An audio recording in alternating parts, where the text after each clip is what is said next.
बिहार सरकार के 65% आरक्षण देने वाले कानून को पटना हाई कोर्ट ने रद्द कर दिया है। सरकार ने विगत 9 नवंबर 2023 को विधानमंडल के दोनों सदनों से पारित करवाकर यह आरक्षण दिया था।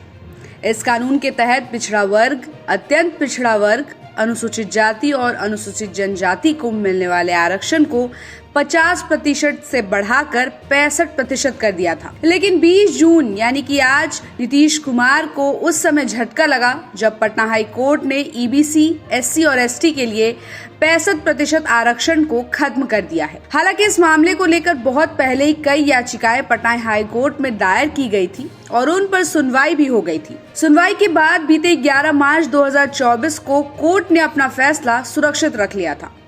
आज यानी 20 जून को वही फैसला सुनाया गया और इस बाबत चीफ जस्टिस केवी चंद्रन की खंडपीठ ने लंबी सुनवाई की थी, जिसमें यह कहा गया कि राज्य सरकार ने यह आरक्षण अनुपातिक आधार पर नहीं दिया था। इन दायर याचिकाओं में राज्य सरकार के बीते 9 नवंबर 2023 को पारित उस कानून को चुनौती दी गई थी, जिसमें एससी, एसटी, ईबीसी व अन्य पिछड़े वर्ग को 65% आरक्षण दिया गया था, जबकि सामान्य श्रेणी के अभ्यर्थियों के लिए मात्र 35% ही आरक्षण रखा गया था। मामले पर बीती सुनवाइयों में कोर्ट को बताया गया था कि सामान्य वर्ग में ईडब्ल्यूएस के लिए 10% आरक्षण रद्द करना भारतीय संविधान की धारा 14 और धारा 15(6)(b) के विरुद्ध है। तब कहा गया था कि जातिगत सर्वेक्षण के बाद जातियों के अनुपातिक आधार पर आरक्षण का यह निर्णय लिया गया है, न कि सरकारी नौकरियों में पर्याप्त प्रतिनिधित्व के आधार पर यह निर्णय लिया गया है। कोर्ट में यह भी बताया गया कि जातिगत सर्वेक्षण का मामला भी सुप्रीम कोर्ट में सुनवाई के फिलहाल लंबित है।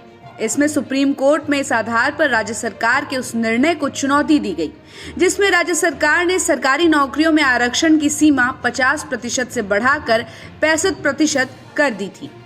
इसी मामले पर आज कोर्ट ने नीतीश सरकार को झटका देते हुए ईबीसी, एससी और एसटी के लिए 65% आरक्षण खत्म कर दिया है।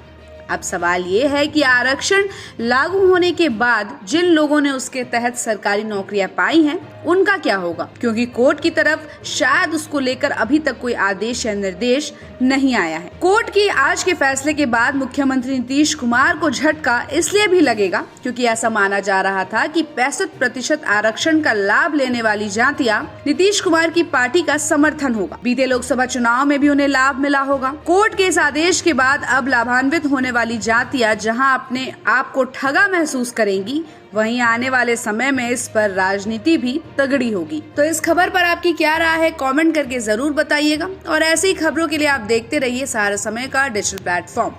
हमारे चैनल को लाइक और सब्सक्राइब करना बिल्कुल भी मत भूलिएगा।